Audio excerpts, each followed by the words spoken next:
네, 어벤져 젤라교회 2월 21일 토요일 순서 진행하도록 하겠습니다. 오늘 윤석만 의원이 오랜만에 나오셨습니다. 안녕하십니까? 네. 네, 우리 윤석만 의원이 지난번에 그 잠실 토크 콘서트 네. 때 고생 많이 했어요. 네, 제일 고생한 사람이 우리 윤석만 의원입니다. 네. 아닙니다. 여러분들이 다들 도와주셔가지고 네. 예, 덕분에 잘 끝날 수 있었습니다. 근데 그렇게 대규모 이런 행사 진행해본 건 처음 아니에요? 그렇죠. 지난번 그 킨텍스 거의 10배잖아요. 킨텍스의 10배 정도 되죠. 그래요. 그리고 무엇보다 이 잠실체육관에서 정치인이 토크 콘서트를 하는 건 최초였고요. 최초였어요? 예. 오. 그리고 아마 앞으로도 좀 전무후무할 것 같다. 그렇죠. 그만큼 왜냐하면 없죠. 한동훈이라는 정치인 말고는 거기서 유료로 티켓을 팔 수 있는 사람이 없거든요. 지금 당장 전한길 씨가 3월 2일 날 네. 뭐 또 킨텍스에서 한다고 하는데 맞아요. 뭐 빌렸더라고요. 예, 좌석이 한 10,000석 정도 되거든요. 네. 근데 지금 뭐 며칠 지났는데 음. 아직까지 1,000석이 안 팔렸어요. 감독님 그거 한번 보여드릴까요? 이게 전한길 씨가 하는 거예요? 네, 전한길 씨가 하는 건데. 어디서요? 킨텍스. 그 뭐 태진아 씨도 나오고 뭐 가수들도 나오고 뭐 하는 모양인데, 근데 지금 보니까 이게 이제 그 다 등록이 되잖아요. 되는데 이게 거의 안 팔렸더라고요. 여기 가수들이 많아요. 여기 네. 태진아, 뱅크, 뱅크. 윤신혜, 조장혁, 뭐 예전에 다 한타까리 하던 가수들 아닙니까? 네네. 그런데도 불구하고 좌석이 저렇게 안 팔렸다는 거는 제 생각에는 공연 취소될 가능성도 없지 않습니까? 자유음악회인가요? 뭐 예. 그렇게 했더라고요. 자유음악. 저게 왜 그러냐면요. 장동혁 대표가 저 마케팅 안 해줘서 그래요. 더 안 팔릴 것 같은데 반품할 것 같은데. 요즘요 장동혁 배신자라고 저쪽에서 엄청 공격해요. 예. 그렇게 처음에 저는 걱정했던 게 뭐냐면 혹시 이게 자리가 안 찰까? 표 사놓고 그냥 안 오신 분들이 많지 않을까? 뭐 그런 걱정을 했는데, 근데 현장에 보니까 이게 표가 없어서 그냥 대기하는 분도 많았다면서요? 많았습니다. 그러니까 여러분 아시겠지만은 티켓 오픈 1시간 7분 만에 네. 최초 매진이 됐는데 근데 이제 뮤지컬이나 이런 공연 같은 거 보면은 항상 취소표가 들락날락해요. 그렇죠. 뭐 사정이 안 되는 분들도 있고 아니면은 자리를 여러 개 예매했다가 왜냐면 티켓팅이 실패할 것 같으니까 아하. 여러 개 예매했다가 나중에 취소하고 그런 경우도 있는데 네. 중요한 점은 현장 당일에 올 매진이 됐어요. 그래서 이 토크 콘서트를 이제 같이 준비했던 이제 실무 스태프들이 다 공연계에서 한 30년씩 된 전문가들이거든요. 그러니까 뭐 무대, 음향 뭐 다 네. 엄청난 전문가들인데 이 사람들도 놀란 게 여태까지 자기가 그 많은 공연을 준비했지만 올 만석이 되는 건 처음이다. 그러니까 아무리 유명한 가수가 오더라도 뭐 한 몇십 석, 몇백 석은 비기 마련이라는 거예요. 근데 그렇지 않고 정말 꽉 찼어요. 그것도 정치적인 걸로. 그러니까 이게 이제 앞으로 이제 전무후무한 일이 될 것이다. 라고 뭐 언론에서도 그동안 엄청나게 관심을 가졌던 이유가 이런 사례가 없잖아요. 그렇죠. 정치인이 토크 콘서트를 하는데 그것도 잠실체육관에서 한다? 거기가 가보면 엄청 커요. 최대 2만석이 들어가는 건데 근데 다만 이제 무대를 설치하다 보니까 네. 이제 뒤쪽에는 이제 좌석을 이제 쓸 수가 없고 그럼에도 불구하고 여기를 한 정치인이 그것도 유료 티켓팅을 하고 가는 행사에서 이렇게 꽉 채웠다. 네. 이거는 정말 보기 드문 일이죠. 이게 뭐 과거로 치면 거의 김영삼 대통령 부산 수영만 연설이나 김대중 대통령 보람의 연설이나 네. 저는 그런 정도의 급이지 않을까 생각합니다. 사실 그게 꽤 한동훈 파워를 국민들한테 알리는데 꽤 아마 많은 도움이 됐고 실제로 이제 온라인 공간에서 그 관련된 영상들이 어마어마하게 사실은 상영이 그렇죠. 됐습니다. 네. 그럼 다음에는 고척돔 가나요? 어디 상암 가나요? 고척돔 가나요? 어디로 갈까요? 예, 뭐 투비 컨티뉴드지만 네. 어디가 될지는 뭐 네. 기대해 주십시오. 네. 고척돔이 한 6만. 아니요, 고척돔이 한 3, 4만이고요. 3, 4만이고요? 상암이 6만입니다. 상암이 6만입니까? 예, 임용 정도 돼야 상암 정도. 아이유가 몇 년 전에 상암에서 했더라고요. 네. 아이유. 제가 이번에 일들을 뭐 12월 1월에 하면서 공연 쪽에 좀 많이 공부를 하게 네, 맞아요. 좋네요. 예, 네. 그래서 우리나라에서 이제 실내에서 할 수 있는 공간 중에서는 이제 고척돔이 제일 크고 이제 실외까지 하면은 이제 말씀드린 상암동인데 네. 진짜 그런 데서 하려면 BTS나 네. 아이유나 뭐 이제 그런 그 세계적인 가수들만 하는 곳이죠. 네. 뭐 어벤져스도 언제 한번 상하면서 한번 안 될까 싶습니다. 한번 그런 날이 좀 오기를 바라겠습니다. 저희도 한번 해야 되는데. 네.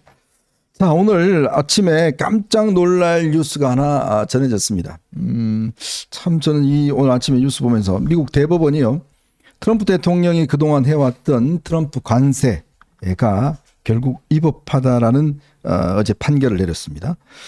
트럼프 대통령이 그동안 이 독자적인 어떤 이 관세 정책 이걸 통해서 그동안 각 나라마다 관세 부과를 해왔지 않습니까?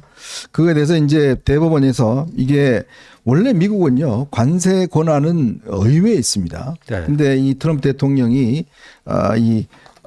무슨 법인가요? 비상경제법. 네, 비상경제법인가요? 네. 그거 근거로 해서 비상사태다. 이런 걸 근거로 해서 본인이 이제 각 나라마다 이렇게 이제 관세를 부과해 왔는데 결국 이 미국 대법원이 이거에 대해서 위법이다. 특히요, 지금 미국 대법원은 보수가 6명이고 진보가 3명입니다. 9명 그렇죠. 구성되어 6대 있는데. 3인데. 근데 보수 3명도 전부 다 이제 이 위법을 해 손을 그러니까 들었어요. 트럼프 일기 때 트럼프가 지명한 보수 대법관 중에 2사람인가가 네. 이거는 위헌이다 이쪽으로 들어왔어요. 그러니까 네네. 참 저거 보면 미국이 그래도 트럼프 일반 독주 속에서도 그 체크 앤 밸런스 그게 기능에 살아있다는 걸 그렇죠. 보여주는 거 아니겠어요? 네. 예. 근데 이제 이게 참 미국이라는 나라가 삼권 분립이 확실하고 또 의회 권한도 세잖아요. 그렇죠. 근데 트럼프가 이제 완전히 왕처럼 그동안 막 해왔는데 저는 참 이번 그 판결을 보면서 미국의 민주주의 시스템이 그래도 아직 살아있구나라는 느낌이 많이 들었어요.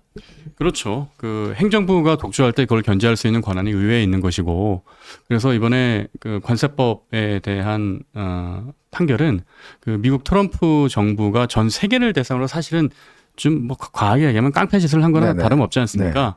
그동안 미국이 이 관세로 걷어들인 돈이 한 1년 좀 못 되는데 우리 돈으로 200조예요. 네. 200조고 앞으로도 계속 이런 돈을 수입을 올리겠다는 건데 지금 트럼프가 약속했던 것 중에 하나가 관세 배당이라고 있습니다. 그렇죠. 미국 시민들한테 $2,000씩 나눠주겠다는 거예요. 그럼요. 그러니까 지금 트럼프는 어쨌든 뱉어놓은 게 있기 때문에 한풀 꺾이기는 했지만 그럼에도 불구하고 오늘 새벽에 벌써 이 10% 관세에 또 행정명령 서명을 했잖아요. 그렇죠. 이거는 근데 좀 제가 따져보니까 무역법 122조에 따라서 할 수 있는 거예요. 네. 그러니까 의회 승인 없이 트럼프 대통령이 할 수 있는 거기 때문에 이것도 150일인가 치안이 정해져 있더라고요. 150일 동안 네. 최대 15%.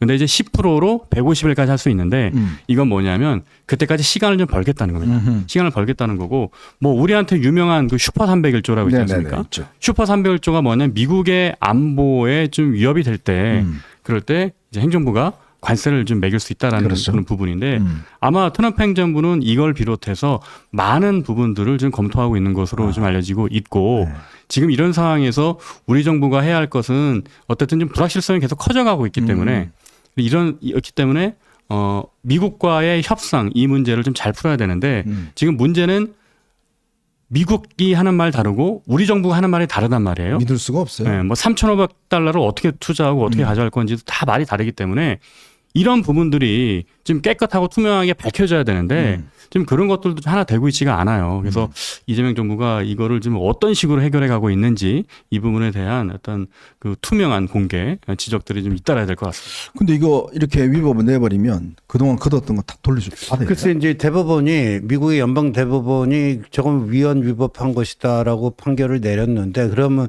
이미 징수한 그 관세는 어떻게 할 것인가에 대한 언급은 없다는 거 아닙니까?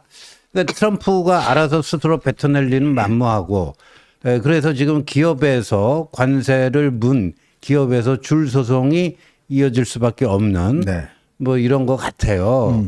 근데 그나저나 제가 보기에는 이재명이 이 점에서도 운이 좀 따르는 것 같아요. 왜냐하면 이 트럼프가 이제 내부적으로 저 문제 그 해결하는 게 만만치가 않아졌잖아요. 네네. 물론 지금 임시방편으로 뭐 임시관세 뭐 10% 유지는 한대지만 아무래도 이제 외국을 향한 공격은 약간 주춤해질 수밖에 없는 상황이 되지 않겠나 하는 게 일반적인 예상 같아요. 그럼 조금 한숨 돌리는 측면이 있죠. 참 아주 혼란의 시기가 또 시작되는 것 같습니다. 이제 도대체 어떻게 해야 될지 어떤 협상을 해야 될지 참 혼란스러운 상황이 계속. 그리고 한 가지만 더 추가드리면 이제 우리 기업 같은 경우는 네. 이거를 뭐 환수 소송을 걸기도 어려운 것이 안보 문제하고 이제 미국하고는 찍히잖아요. 결려있기 소송 때문에 걸리면. 그거를 정부와 협의 없이 할 수도 없고 그리고 또 두 번째는 이 수출하는 분들 얘기를 좀 들어보니까 이 관세가 오른 것 때문에 미국 바이어들하고 이 관세가 어느 정도 좀 스펀지처럼 될 수 있는 수출 가격 같은 게 다 조정이 돼서 진행이 되고 있다는 네네. 거예요. 그러니까 관세를 많이 무니까 우리가 공급 가격을 전보다 조금 더 받는다든지 그런 식으로. 근데 이런 상황에서 이거를 뭐 풀어 나가려면은 어쨌든 그 우리나라 이제 정부가 외교부와 뭐 전 군대가 합심을 해가지고 이거를 기업과 함께 합심해서 풀어 나가야 되는데 과연 그런 역량이 이 정부에 있을지는 의문입니다. 네, 참 앞으로 어떤 또 일이 벌어질지 참 걱정스럽고 참 궁금한 지점인 것 같습니다. 자, 그리고 여러분 공지사항 하나 알려드리겠습니다. 구포시장, 그러니까 부산에 구포시장이 있는데 이게 아마 부산 북구에 있는 걸로 알고 있습니다. 오는 28일 날 구포시장에 또 장을 보러 가신다고 그럽니다. 지난번 서문시장 장보기 운동이 뭐 대박을 쳤지 않습니까? 서문시장에 그 많은 분들께서 또 아주 그냥 그 시장 보러 가서 난리 났는데 이번에 이제 부산 같은 경우는 구포시장 여기 이제 시장을 보러 가신다고 그래요. 여기가 사실 전재수 의원이 이제 있는 그쪽 지역이잖아요. 그렇죠. 그래서 만약에 여기서 이제 전재수 의원이 출마를 하게 될 경우에 이 지역에 재보궐선거, 보궐선거가 열리면 여기에 이제 뭐 한동훈 전 대표가 출마할 수도 있다. 뭐 이런 이야기 있다 보니 아마 지지자분들이 자발적으로 서울에서도 아마 버스가 뭐 3-4대인가 뭐 이렇게 출발한다고 그래요? 네, 세대 네. 좀 간대요 지금. 네. 그리고 저 보니까 한동훈 삼촌 TV 또 깨시연 뭐 이런 데서 네, 부산 훈이바다 네, 하고 또 부산 훈이바다 뭐 이런 데서 지금 아주 적극적으로 나서고 있습니다. 참 대단하십니다. 지금 나와 있는 포스터의 연락처가 이제 깨시언이고요. 네. 또 한동훈 삼촌 TV에서도 모집을 하고 있으니까 네. 이제 두 군데 채널 가면 뭐 여러분 편하신 곳으로 이용할 수가 있을 것 같습니다. 네, 네. 지금 보이는 게 여기 한동훈 삼촌 TV고요. 네, 네. 아유, 정말 대단하십니다. 대단하세요. 네. 네. 또 28일 날 토요일 날 시장 보러 가신다니까요. 구포시장까지 가신다니까. 네, 참 여러분 정말 대단하십니다. 자, 저희는요 오늘 3가지 이슈를 가지고 좀 이야기를 해보겠습니다. 자, 어제 장동혁의 반역적인 기자회견이 있었습니다. 이 회견도 아닙니다. 그냥 입장 발표하고 혼자 튀어버렸어요. 기자들 지금 하나도 안 받고 튀어버렸어요.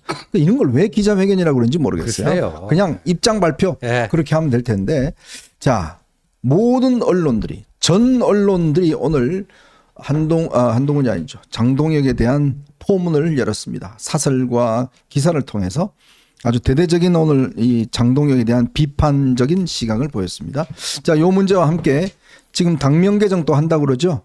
이건 뭐 하나마나 합니다. 아무것도 바뀐 게 없고 오히려 지금 점점 더 고립되고 있는 것 같습니다. 자, 요 문제와 함께 산림청장이 말입니다. 갑작스럽게 전격 면직이 됐어요. 김인호 산림청장인데 이 사람이요 옛날에 그 스스로 이게 자기가 막 신청해서 산림청장 됐잖아요. 김현지하고 가깝다고 알려져 있잖아요. 맞아요. 김현지 픽이라고 네. 알려졌죠. 알고 봤더니요. 어제 음주운전을 했대요. 사고를 냈답니다. 오. 참 역시 기가 막힙니다. 김현지 픽이었는데 사고를 냈다고 합니다. 그래서 갑작스럽게 면직됐습니다. 자, 이 문제도 한번 이야기를 해드리도록 하겠습니다. 자, 여러분 보시면서요. 구독과 좋아요 알림 꼭 부탁드리고 많은 응원 부탁드리도록 하겠습니다.